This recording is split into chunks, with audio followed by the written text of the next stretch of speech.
అభిరుచి మీ అభిరుచి.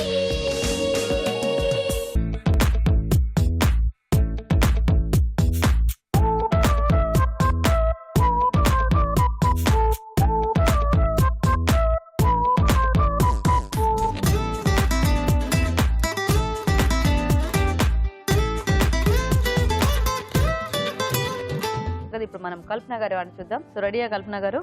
సొరకాయ జొన్న రొట్టె కదా.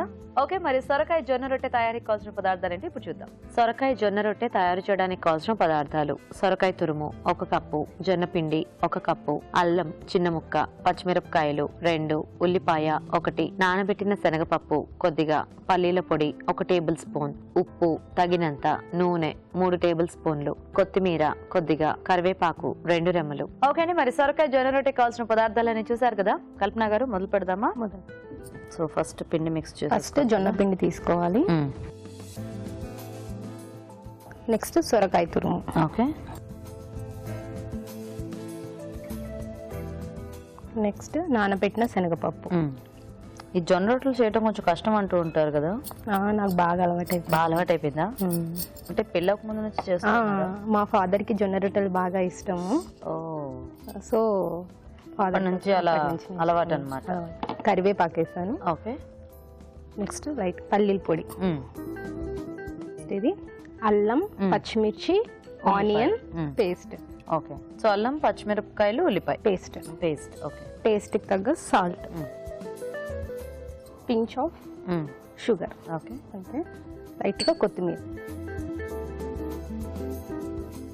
అంతే. అన్ని వేసి మిక్స్ చేసేసుకోవాలి.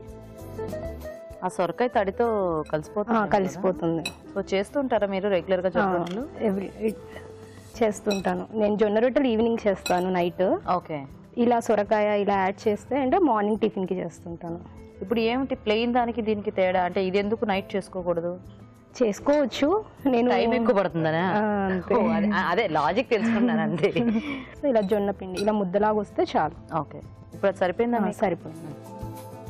ఇప్పుడు మీరు ఎక్కడ టీచ్ చేస్తున్నారు? కాలేజా లేకపోతే స్కూల్? లేదండి, ఇంతకు ముందు అయితే కాలేజ్ లో చెప్పేదాన్ని. పాప చిన్నది కాబట్టి పాప స్కూల్లోనే జస్ట్ టీచర్ గా జాయిన్ అయ్యాను. పాపకు కొంచెం అలవాటైనది, నాకు టైం పాస్ అయినా ఏదో ఒకటి కొంచెం చేస్తే బాగుంటుంది కదా. ఇంట్లోనే ఉంటే బోర్ కొట్టేస్తుంది చాలా. దట్టు నేను ఫస్ట్ నుంచి వర్కింగే కాబట్టి ఐ కాంట్, నేను ఇంట్లో ఉండలేదు. ఇప్పుడు ఖాళీగా ఉంటే మా ఆయన గురి తింటా. లేదు, ఖాళీగా ఎందుకు పాపం చదువుకొని ఇంత చేసుకొని ఖాళీగా ఉంటే కూడా ఇంట్రెస్ట్ జాబ్ అంటే. ఎందుకంటే అంటే అఫ్ కోర్స్ మీలా ఎంకరేజ్ చేసే వాళ్ళు ఉంటే ఎవరైనా ఏమైనా చేయొచ్చు. అలా ఎంకరేజ్ చేసి నన్ను సాఫ్ట్వేర్ నుంచి టీచర్ కి తెచ్చారు. మీకు సాఫ్ట్వేర్ ఎప్పుడైనా కూడా మీరు వెళ్ళొచ్చు కదా. అంటే ఎక్స్పీరియన్స్ తగ్గిపోతుంది. పర్లేదు, మీ వారు ఆఫీస్ లో రికమెండ్ చేస్తారు, జాయిన్ అయిపోండి, అంతే కదా. యాక్చువల్ గా ఉండింది పోస్ట్, కానీ ఇంట్లో నువ్వే అక్కడ నువ్వే అని నాకు ఇవ్వలేదు. ఏం చేయాలి, ఎవరికి చెప్పుకోవాలి? పర్లేదు, నాకు చెప్పుకున్నారు కదా, నేను కన్సిడర్ చేసి దానికి రికమెండ్ చేస్తాను. ఆగండి, ఇప్పుడు క్లాత్ మీద రొట్టెలాగా ఒత్తుకోవాలి. ఒక రకంగా మీ ఆయన మెచ్చుకోవచ్చండి. అంటే జాబ్ చేయి అని చెప్పి కొంతమంది చాలా మంది ఉంటారు అలా. అసలు లేదు, జాబ్ అనే మాటే ఉండదు. సో అలా లేకుండా అట్లీస్ట్ మీకు ఫ్రీడమ్ ఇచ్చారు ఏదో ఒకటి చేసుకోవడానికి. కానీ ఏదైనా నీ ఇష్టం చెయ్యి, నన్ను ప్రశాంతంగా ఉంచు చాలంటారు. ఎక్కువ ఇన్వాల్వ్ అవ్వరండి ఏదైనా కూడా. అవునా? అన్ని పిల్లలకు హోంవర్క్స్ దగ్గర నుంచి వాళ్ళ స్టడీస్ కానీ అన్ని నేనే. ఎంటర్టైన్మెంట్ పార్ట్ మాత్రం తను. పిల్లల్ని మూవీస్ తీసుకెళ్లాలన్నా, బయటికి తీసుకెళ్లాలన్నా, మేము ఎవ్రీ ఇయర్ బాగా టూర్స్ వెళ్తుంటాము. అలాంటి వాటికి బాగా ఇంపార్టెన్స్ ఇస్తారు. నాకు నచ్చేది కూడా అదే. రీసెంట్ టూర్ ఏమిటి మీది? అంటే ఈ మధ్య కాలంలో చేసింది? మాక్సిమం బెంగళూరు వెళ్తుంటాం.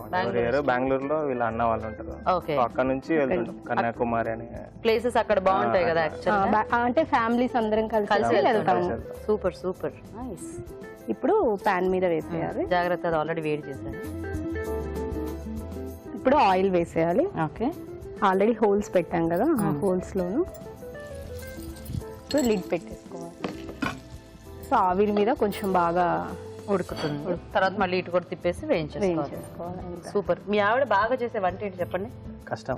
అన్ని చేస్తాను. అన్ని బాగా చేస్తే ఒకటి చెప్పమంటే కష్టం కదా. ఓకే, ఆవిడకి ఏమన్నా కంప్లైంట్స్ ఉన్నాయా మీకు? ఐ మీన్ ఆవిడలో నచ్చనివి ఏమన్నా? ప్రతిదీ ఎక్కువ ఆలోచిస్తాను. నచ్చేవేంటి? అంతే, పెళ్లికి ముందు అయితే అన్ని నచ్చేవి, పెళ్లి అయ్యాక అన్ని కంప్లైంట్స్ ఉంటాయి. ఎవరికైనా అంతే అండి, కామన్, ప్రతి కామన్. నచ్చేవంటే తను కేర్ఫుల్ బాగుంటుంది, పిల్లల్ని కానీ నన్ను ఇంకా నేనేం పట్టించుకోను, ఓన్లీ మన పని సంపాదించడం, మొత్తం మెయింటెనెన్స్ అంతా తను చూసుకుంటారు. Very good. సో డబ్బులు ఎట్లా పోతాయో అట్లా ఏ టెన్షన్ ఉండదు నాకు, తను చూసుకుంటారు. పిల్లలు చదువు కానీ ఏదైనా కానీ ఇంకా ఆమె చూసుకుంటది కాబట్టి నేను లైట్ గా ఉంటారు. అది తను అలా లైట్ గా ఉండడానికి రీజన్ నేనే. సో మీరు లైట్ గా ఉండొద్దు, అదే ఇప్పటి నుంచి డార్క్ గా ఉండండి. తిప్పుదామా ఒకసారి? సో ఇప్పుడు ఈ దీంట్లో ఏంటంటే ఇలా కపుల్స్ లో వచ్చి చేసే వాళ్ళలో మాది 3000 ఎపిసోడ్ ఉంది. సో బాగా పెద్దగా సెలబ్రేట్ చేసుకోబోతున్నాము. సో అక్కడికి ఒక కపుల్ ని ఇన్వైట్ చేస్తాం. ఇప్పుడు వచ్చిన వాళ్ళందరిలో ఒక బెస్ట్ కపుల్ ని. సో అక్కడికి రావడానికి మీలో ఉన్న బెస్ట్ క్వాలిటీస్ ఏమని మీరు అనుకుంటున్నారు? బాగా కొట్టుకుంటున్నాగా. కొట్టుకోవట్లేదు, వాళ్ళకు బాధ ఉన్నా చూసే వాళ్ళకి పన్ను ఉంటుంది కదా అట్లీస్ట్. ఆయన బాగా రివెంజ్ బాగా ప్రిపేర్ అయ్యి వచ్చారండి, అది నాకు బాగా అర్థమవుతుంది. ఇంతవరకు మా ఆయనకి నేను సెటర్ వేయలేకపోయా ఇప్పుడు దాకా స్టిల్ నేళ్లలో. అవునా? ఏది వేసినా దానికి ఇంకో సెటర్ వేసి ఉంటారు. సెటైర్లు వేస్తూ ఉండండి, సెటైర్ అలవాటు అయిపోద్ది మీకు కూడా, లేదా వేయించుకోవడం అలవాటు అయిపోతుంది. అలవాటు అయిపోయింది వేయించుకోవడం, ఏదో ఒకటి. ఆ సెటైర్ వేయడం అనేది ఒక టాలెంట్. అదే అందుకే వాళ్ళ ఆఫీస్ లో తను సెటైర్ మాస్టర్ అంటారు. ఫిట్టింగ్ మాస్టర్ లక్కీ కదా. యా, చాలా. మీరు ఒక్కలేరంటే బ్రదర్ సిస్టర్స్ ఉన్నారు? బ్రదర్ ఉన్నాడు, ఎల్డర్ బ్రదర్. ఓకే. ఏమి అంటే ఏది చేసినా పొగుడుతా ఉంటారు. ఇంట్లో ఏదైనా కొత్తగా, నాకు ఆర్ట్ అండ్ క్రాఫ్ట్ ఐటమ్స్ చాలా ఇంట్రెస్ట్, అలా ఏదైనా ఇన్నోవేటివ్ గా ఏదైనా చేస్తే బాగా ఎంకరేజ్ చేస్తారు. అవునా? సో ఇది అయిపోయినట్టేనా? అయిపోయింది, ఇంకొంచెం కావాలి. రెడీ. నైస్, మంచి స్మెల్ వస్తుంది డిఫరెంట్ గా. సో దీనికి కాంబినేషన్ ఏముంటే బాగుంటుంది? నెయ్యి ఆర్ పెరుగు. నెయ్యి ఆర్ పెరుగు. పెరుగుతో అయితే చాలా బాగుంటుంది. సో మనం పరోటాలు తిన్నట్టు పెరుగులో తింటే బాగుంటుంది. సూపర్. సో మనం కూడా పెరుగుతో అద్దుకొని తిందాం, ఓకేనా? ఓకే, మరి వేడివేడిగా సొరకాయ జొన్న రొట్టె రెడీ అండి. టేస్ట్ చూసే ముందు తయారీ విధానం ఇంకోసారి చూద్దాం. సొరకాయ జొన్న రొట్టె తయారు చేసే విధానం: ఒక బౌల్లో జొన్న పిండి, సొరకాయ తురుము, నానబెట్టిన శనగపప్పు, కరివేపాకు, పల్లీల పొడి, ముందుగా సిద్ధం చేసుకున్న పేస్ట్, ఉప్పు, పంచదార, కొత్తిమీర వేసి బాగా కలుపుకోవాలి. ఈ మిశ్రమాన్ని కొంచెం కొంచెం తీసుకుని రొట్టెల్లో ఒత్తుకొని పెనంపై ఉంచి నూనెతో 2 వైపులా కాల్చుకోవాలి. అంతే, సొరకాయ జొన్న రొట్టె రెడీ.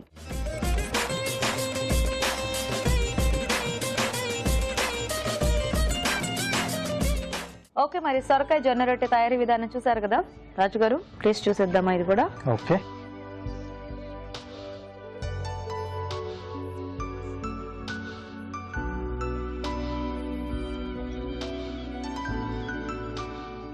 బాగుంది, సాఫ్ట్ గా. అంటే సొరకాయ ఉంది కదా, సో దాని వల్ల అనుకుంటే కొంచెం ఆ తడి అది ఉంది, కొంచెం బాగుంది. లేకపోతే కొంచెం అలా క్రాక్స్ లా వచ్చేసి కొంచెం పోయేది, కొంచెం గట్టిగా కూడా వచ్చేది. దగ్గరగా అంటే తను చేసిన మెథడ్ లో సర్వపిండి అని చేస్తూ ఉంటారు కదా, సో కొంచెం అలా ఉంది. బట్ జొన్న పిండితో బాగుంది టేస్ట్, కొంచెం హెల్దీగా కూడా. సో ఆ ఫ్లేవర్స్ అన్ని కూడా లోపల అవి బాగా తెలుస్తున్నాయి.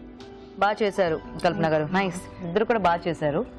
సో మరి ఇద్దరు ఈరోజు ఎవరు విన్నర్? ఇద్దరు విన్నర్లే ఈరోజు. ఇద్దరు విన్నర్లేనా? అయితే ఇద్దరు విన్నర్లే కాబట్టి ఒక రోజు ఆయన వంట చేయాలి, ఒక రోజు మీరు వంట చేయాలి, ఓకేనా? ఓకేనా నరసింహ గారు? మా వంటకంత సాలరీ నేను ఇస్తాలే. అబ్బా, నేను వంట చేయమన్నా, మిమ్మల్ని ఉద్యోగం మానేమన్నానే ఏమిటి మీరు? మరి వంట చేస్తే ఉద్యోగం చేస్తాం. మీ వంట మీద మీకు అంత కాన్ఫిడెన్స్ అయితే వద్దు, చెయ్యొద్దు. అప్పుడప్పుడు కొంచెం అప్పుడప్పుడు ట్రై చేయండి. సో క్రెడిట్ వైఫ్ కి ఇచ్చేసామా? కల్పన గారు విన్నరా? Okay, congratulations. సో కల్పన గారు మీకు ఈటీవీ అభిరుచి నుంచి కళాంజలి వల్ల గిఫ్ట్ వచ్చారు. You welcome. అండ్ నరసింహ గారు మీకు ఈటీవీ అభిరుచి నుంచి gift. Thank you so much for coming and చక్కగా మమ్మల్ని ఎంటర్టైన్ చేశారు. Thanks a lot. మీరు ఎప్పుడు ఇలాగే హ్యాపీగా ఉండాలని మేము కోరుకుంటున్నాం. Thank you so much. Thank you so much. మీ చేతి వంట సెగ్మెంట్ లో మీరు కూడా జంటగా పార్టిసిపేట్ చేయాలనుకుంటున్నారా? మరి లేట్ చేయడం ఎందుకు, వెంటనే మాకు SMS చేసేయండి. SMS డీటెయిల్స్ ABR అని టైప్ చేసి స్పేస్ ఇచ్చి మీ పేరు చిరునామా టైప్ చేసి 56263579 కి SMS చేయండి. ఇప్పుడు ఒక చిట్కా చూద్దాం. ఇప్పుడు మీకోసం ఇంకో చిట్కా. కొంతమందికి ఎన్ని ప్రయత్నాలు చేసినా కూడా ముఖం మీద చర్మం అనేది గరుకుగా ఉంటుంది, కాస్త రఫ్గా అనిపిస్తూ ఉంటుంది.